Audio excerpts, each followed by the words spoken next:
And the Oscar goes to... And the Oscar goes to... And the Oscar goes to... And the Oscar goes to... And the Oscar goes to... It's Oscar time. I'm getting ready for that long red carpet that will change the careers of so many. While the movie industry relies on the hard work of thousands that operate behind the scenes, directors and actors represent the tip of Hollywood's glamorous iceberg. Constantly in the spotlight, they're the ones that are recognized by the public and will attract the audience to theaters. As an actress, the allure of a committed and talented filmmaker has led me to choose projects because a certain director attached to it will elevate my acting talents. Although the actor and director are very different from each other, these two professions are intimately intertwined. The passion of a performance can be coaxed by a director, and the actor can be brought to higher heights with the touch of a master.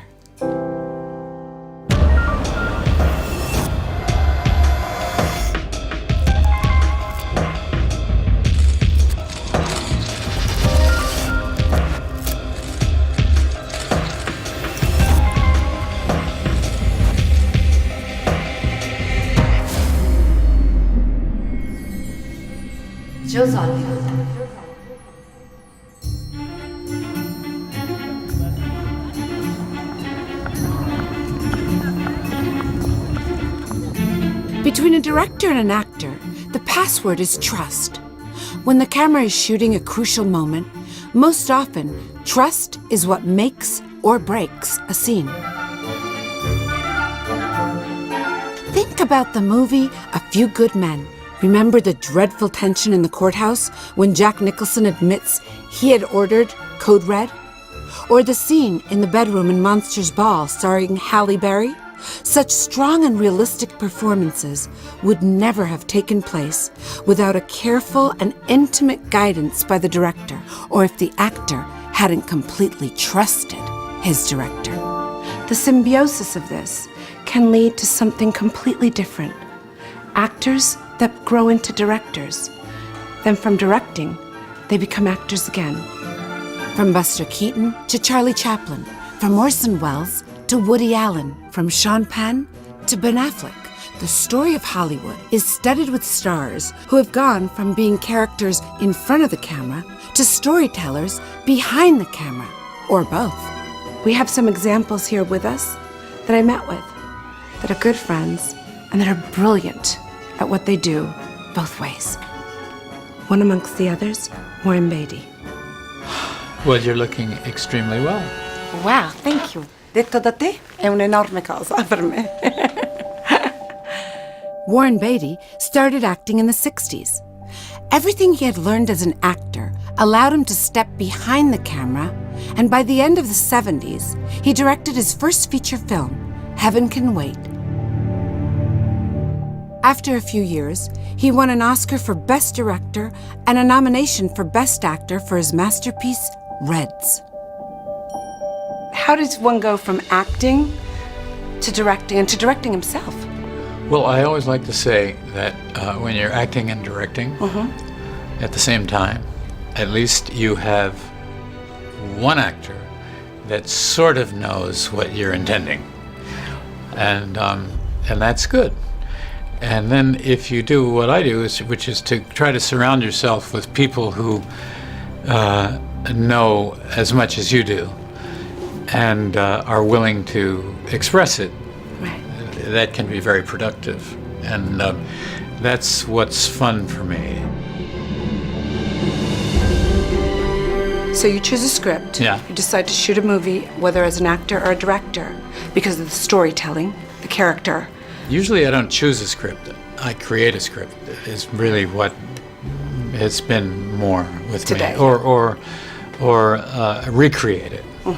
Yeah. And so it's for the storytelling and not thinking, oh, this has Academy written all over it. Oh, no, you don't do that. Because you never know anyway. I mean, it's great to have the approval of your colleagues and your fellow creative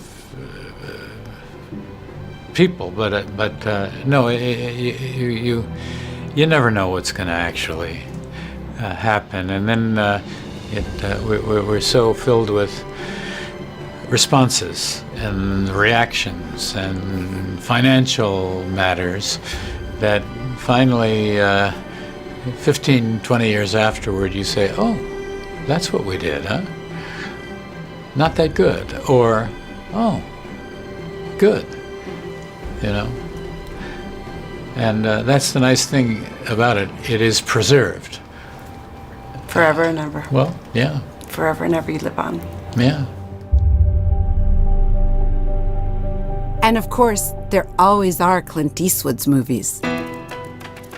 There's an entire generation that consider him only as an exceptional director, even though in the 60s he achieved international fame as an actor of the so-called spaghetti western movies, with or without his cowboy hat. Since 1971, he has directed more than 30 feature films, performing in many of them, and earning the respect of the greatest Hollywood stars. He's many things: an actor, a filmmaker, a producer, a composer, but chiefly and most undeniably, he is a true artist. He doesn't rely on anything more technologically advanced than his gut instinct. He doesn't care about visual effects as much as he cares about creating genuine and honest characters that are intrinsically human. And no matter what genre, he has the same philosophy: make movies that ring emotionally true with audiences. Clint Eastwood's movies always move the critics, those same critics that had often disregarded him as an actor in Sergio Leone's movies. But perhaps what helped make his actors' performances unforgettable, for his role in Unforgiven, Gene Hackman won an Oscar for Best Supporting Actress. In 2005, with $1 Million Baby, Clint Eastwood dominated the Oscar night ceremony. Hilary Swank and Morgan Freeman won Best Actress and Best Supporting Actor, while Clint won Best Film and Best Director. My whole philosophy in filmmaking has been surround yourself with the best people and let them make you look good. And that's all there is to it, really. Everybody wants some secret as far as how to direct films, and that's just to make sure you've got the right people around you, and everything else kind of follows suit.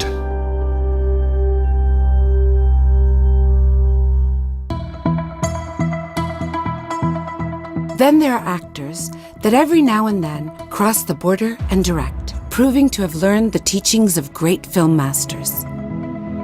Like Kevin Costner, who began his acting career at the beginning of the 80s and jumped into directing with Dances with Wolves, a movie he produced, directed, and performed in, which earned him 7 Oscars, among which Best Director and Best Film. Since then, he directed only 2 more feature films, but never stopped working as an actor, on the big screen and on TV. Since 2010, he has performed in 12 movies and was the star of Hatfields and McCoys, a History Channel miniseries that earned him an Emmy and a Golden Globe Award. Do you make a movie thinking, wow, this could be Oscar material, or you make a movie because you fall in love? If this would happen, it would actually be almost the exact same, because I didn't make Dances thinking about any of that. I didn't make Hatfield and McCoys, which I won an Emmy. You know, I can think back on other scripts that I read that, you know, when I read them by myself, when I put them down, I thought I had a little secret. Does it change your life, your career, the way people treat you when you win an Oscar or not?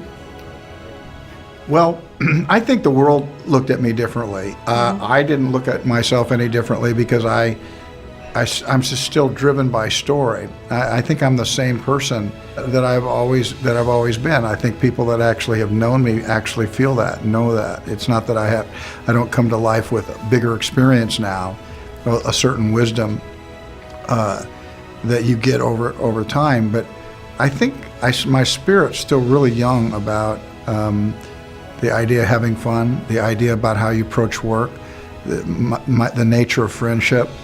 You know, I'm like always open to it.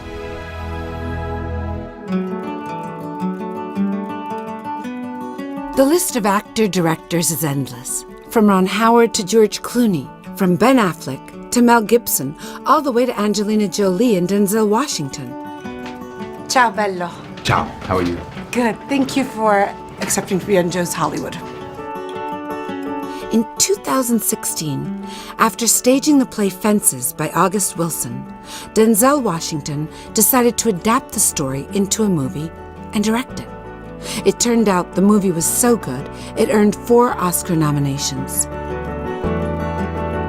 You're an extraordinary actor, an extraordinary director, and then acting, and then directing yourself, and then directing other actors so well, all at once. How do you do that? Take care of them, then I take care of me.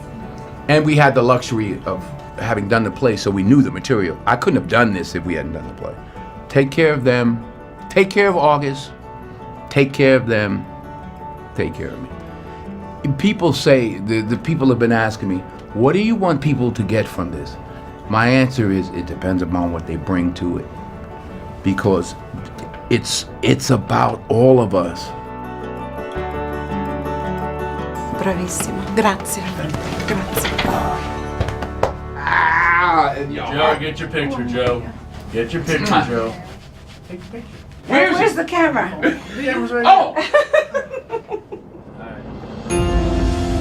Shifting from acting to directing, men and women blessed with exceptional talent have had a chance to prove themselves and to grow, changing their own paths and careers. This is how many masterpieces, cherished by generations, were born. Who is going to win an Oscar this year? What careers will be changed forever? Well, as they say in Hollywood, ladies and gentlemen, enjoy the show.